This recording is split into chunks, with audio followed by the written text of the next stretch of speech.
Hey everyone, it's Memorial Day weekend starting up here in 2022. So it's been a minute since I've been on this Gangster Farmer channel life, but to something I wanted to do, thought about this summer was to do like crop progress check-ins or reports from here and my home farm in the Northwest Ohio area.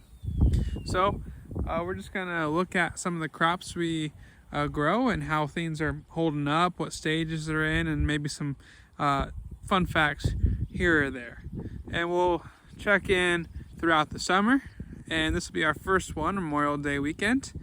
And behind me, I have something you don't see all the time around here, is a rye crop. So the rye is about 5.5, almost 6 feet tall in some spots. And that happened because it got a boost of nitrogen about 2 months ago. So it's really taken off here with some heat and water. And right now it's actually in a pretty crucial phase. As you can see here, it's pollinating. So it's gonna get ready to start filling this head out that has popped out of the flag leaf there. So that's a quick report on our rye crop. We'll be about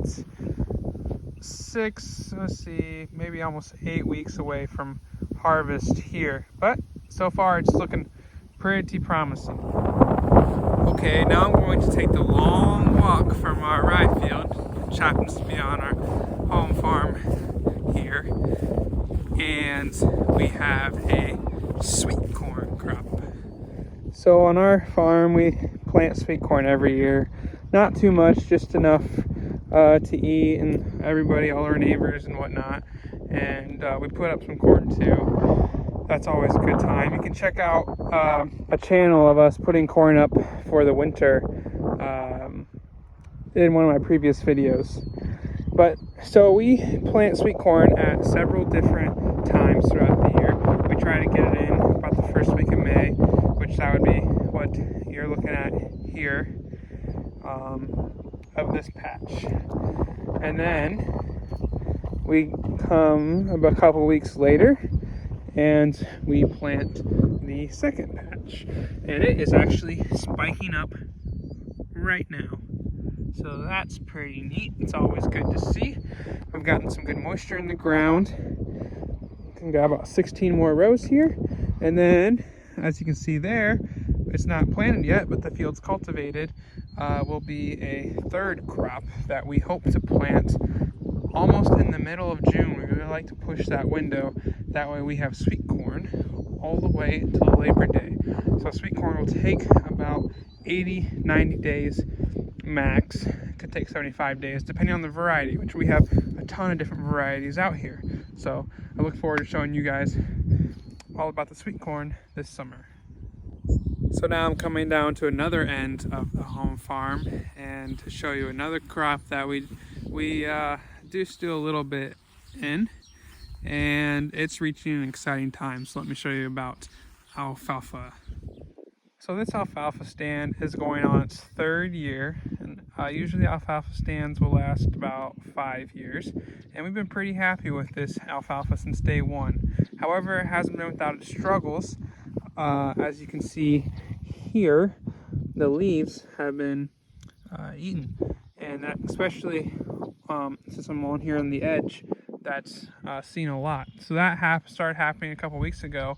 One of the insect pressures that you see in alfalfa is alfalfa weevil, and it has been making its presence known in this region within the past 2 years. So one of the things that we did, it met the threshold and we had to go spray. So that's what you see, sprayer tracks there. So to talk a little bit more about alfalfa, there'll be several cuttings throughout the year, and Memorial Day weekend's usually a good sign that your first cutting is upon us. We've had plenty of good moisture this spring. I'm not going to complain about the rain. Plenty of good moisture. So we got a good stand of alfalfa here that will be ready to cut in probably about another week when we get some heat in the forecast next week. But let me show you one other thing we look at when we get ready to cut the alfalfa. So I'm looking at this pretty little purple flower. It's in bloom, they call it. So you have different thresholds of a quarter bloom, half bloom, full bloom, and whatnot. So the more you let it grow and get into bloom, the more tonnage of alfalfa that you're going to have, but your quality might start going down on you. And this hay is for horses, so we like quality. So we'll get around to cutting it here pretty soon. Okay, I'm making the next long journey. Yeah, I'm just gonna park on the road. These busy roads out here, I tell you what. Oh, there goes a car. Yeah, we get about a car a day, I guess.